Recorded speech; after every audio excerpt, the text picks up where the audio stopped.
কিন্তু মানে কি করলি তুই এটা? আমি কিছু করিনি স্যার। ম্যাডাম এটা হলো কি, ম্যাডামকে কে মারলো স্যার? প্রিয়াকে মেরে ফেললি মানে? না স্যার, আমি প্রিয়াকে কেন মারবো? স্পষ্ট তোর হাতে চাকু হয়েছে, দেখ দেখ।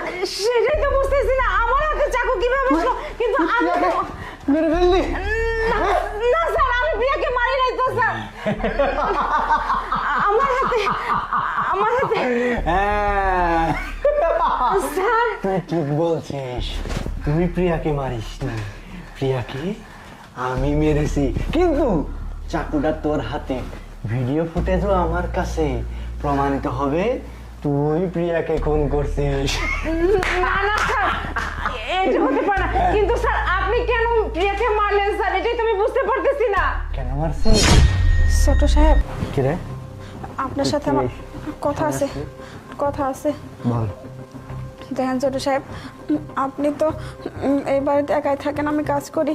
আপনি তো অনেক সময় আমাকে বিভিন্ন প্রলোভন দেখিয়ে আমার সাথে সম্পর্ক তৈরি করছেন, আর তার ফল এখন আমি গর্ভবতী হয়ে গেছি।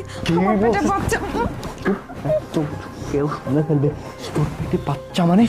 স্যার বলতেছি, আপনি আমার বাচ্চার দায়িত্বটা এই নেন স্যার। ফকিন্নের বাচ্চা, আমাকে বিয়ে করার জন্য নতুন নাটক শুরু করছিস? না না, আমার এই বাচ্চার দায়িত্ব কে নেবে? আর লোক সমাজে জানাজানি হলে তো আমার মান সম্মান থাকবে না। শোন, তুই বাচ্চা নষ্ট করে ফেল, যত টাকা লাগে যা লাগে আমি